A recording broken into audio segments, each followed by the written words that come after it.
Over 10 years ago, when I wanted to get into raising buffalo, I was really determined to mob graze them. Now, the term mob grazing can kind of vary loosely, but what I'm referring to is taking and pushing them down into an area somewhere around 50 to 100,000 pounds per acre. So when I first started out, the beginning of the story, and I will explain my thoughts on mob grazing buffalo towards the end of this video, so if you want to fast forward, you perfectly can, but I want to give you a little bit of some context to my answers. So when we first started raising buffalo, I had the whole herd, not on this farm you see behind me, but on a different one. I had them in an area that was only about an acre. We had a 43-acre farm at the time, and I had all about 15 animals in 1 acre. And I had a single hotline, kind of like what you see behind me, but it was a single rope strand. This is what they call a poly tape. And I had it divided, the whole field divided, and the buffalo were on one side, and I was feeding them hay in the winter. And getting him used to that hot wire. Well, one night that hot wire fell down to the ground because we had a storm.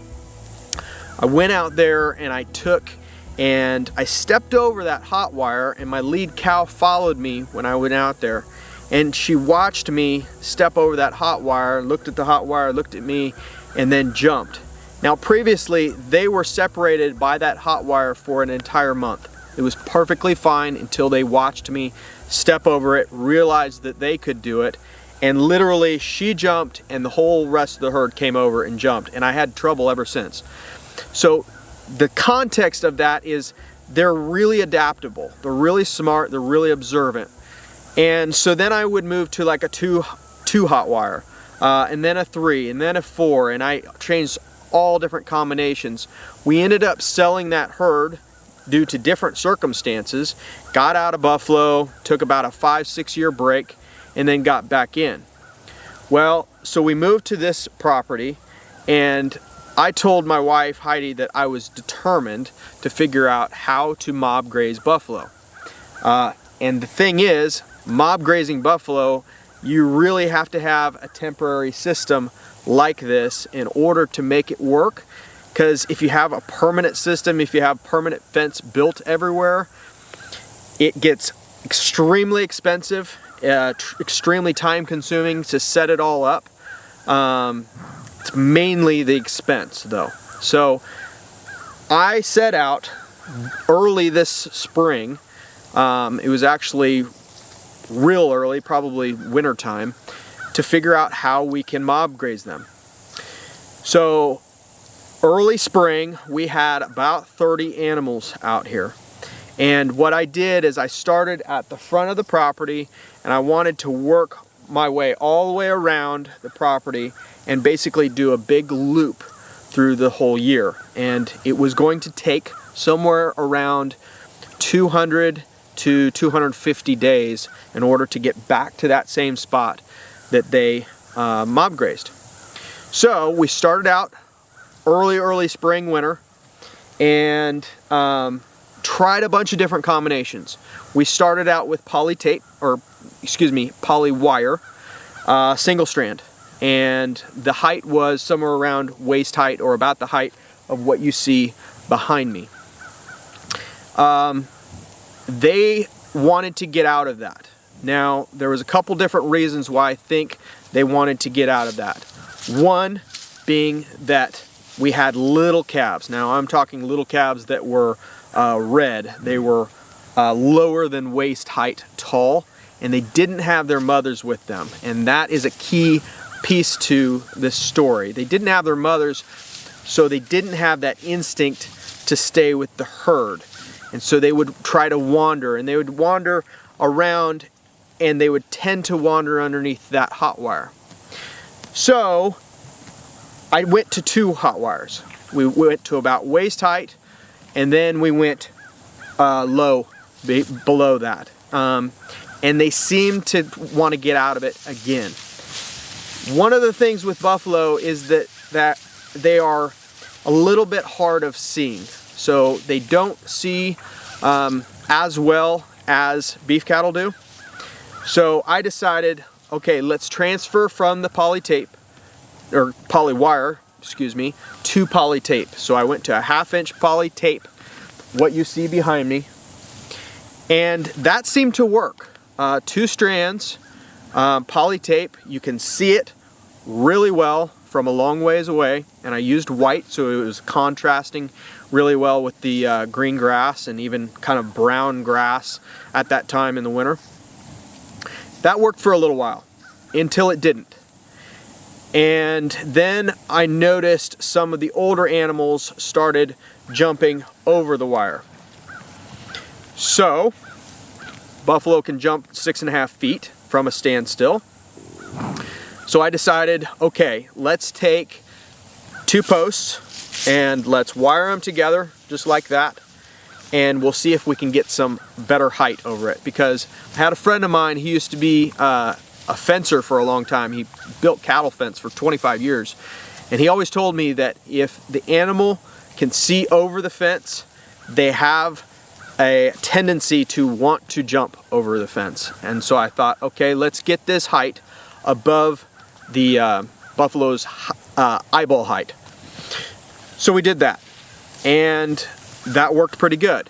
I looked at getting taller posts. There's some other companies out there that make some really tall temporary posts. You don't see them in your Tractor Supply normally, but you would have to order them, and I got ready to order them.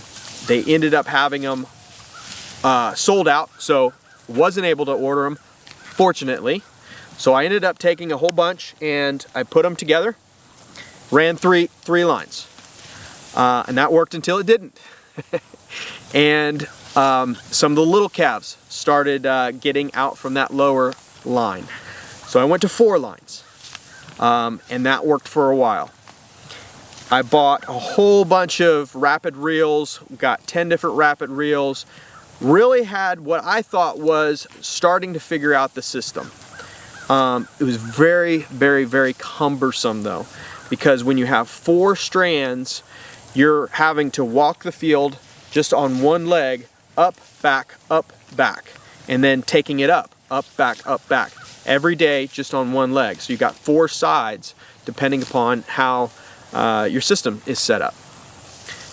So we got to about midsummer, and we had a couple instances where they would get out, but I thought it was due to different factors. Some of it maybe I thought they weren't getting shocked enough. That's some of the issue with buffalo, is they have a really thick hide, and they're smart. When they get shocked, they tend not to mess with it again, but they can not get shocked a lot of times when that fencer pulsates and that wire touches them. That hide, not the hide, but the fur can actually be a little bit of an insulator. So that worked up until midsummer, and I had a couple days to where they got out. It wasn't that big of a deal. We took, and these guys are all trained to range cubes, so all I had to do is whistle to them, call them back into the system, put them in, and we're good to go. But every couple weeks I seemed like I started having some issues with them, and I really couldn't do much more than what I was doing. I had a line that was, I'm 5'8", 5'9", so it was somewhere around probably 5'10", 5'11", the top line, and then the bottom line was well below, probably like my shin, and we had lines all the way in between. It was very cumbersome, took a long time, but I saw a lot of results from it. I saw a lot of results from the mob grazing. I saw dung beetles that I'd never seen on the property from the impacted manure in one spot. All their urine is displaced in one area where you want it, and not just at the watering holes. And that urine can be very acidic. So putting that urine where you want it on the property is really, really helpful. Putting that manure where you want it on the property is really helpful. Getting all the grass and all the weeds to be eaten down evenly and trampled, that's what we were looking for. And so those type of results we saw were spot on, amazing. But I started having some issues to where they were getting out here and there. I thought maybe it wasn't that big of a deal until we got to about midsummer, and one day they got out, the next day they got out, the next day they got out, and I realized that we were to the point to where they didn't respect the system anymore. And so I decided to pull the plug. Now, my thought process on mob grazing buffalo is a little bit of a twofold. Can you mob graze buffalo? Yes. So we had a rate of somewhere around 50 to 75,000 pounds per acre. So we had all the animals down onto a 1/4 acre. I mean, that's a small area. Very effective for mob grazing. Can you do it without it being a headache? I don't think you can.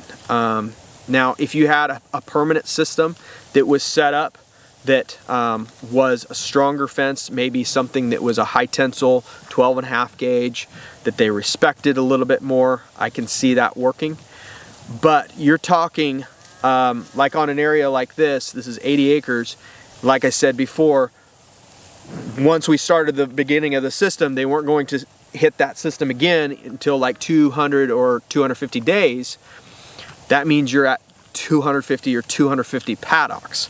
So sectioning off your land 250 times in a permanent fence is kind of gets crazy, because you got all the corner braces, you got all the gates, everything. So that's where I just decided to pull the plug on it. Now, that being said, I think if you had larger land, you could make the system work. Now, the reason why I think that is because you see behind me the buffalo that are contained with one single hot wire. And the reason why they're contained with one single hot wire is because there's no pressure.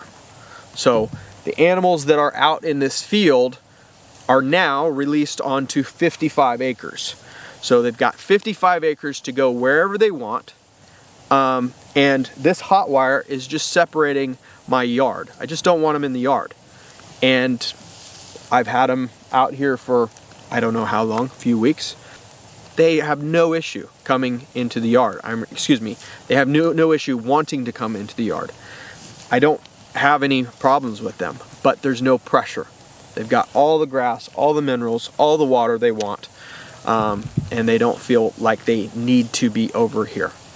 So my thought on it is, if you have large acreage, if you have maybe a section 620 acres or more, and your paddocks, even if you're at a high rate of density like that, like 50,000 pounds per acre, your paddocks are a lot bigger. So maybe the pressure wouldn't be as great. Now, I haven't tried it, so I don't know for sure.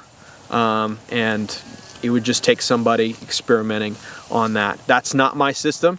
And for a lot of you guys getting started, that's not necessarily your system either. So I hate to admit defeat on this. I am one who is very determined. Once I set my mind to something, I want to just do it. Like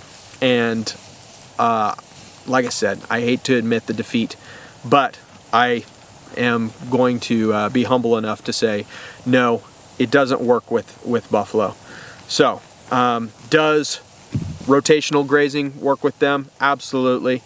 I could rotationally graze them loosely, so like, maybe once a week, once every 2 weeks, something like that would be perfectly fine with probably a single hot wire or 2 hot wires. But mobbing them down into moving once a day, don't think so. So that's my results. Hopefully you guys gleaned a little bit of information from this. Thank you guys for watching. My name is Noah, This is Broken Arrow Bison, and we'll see you next time.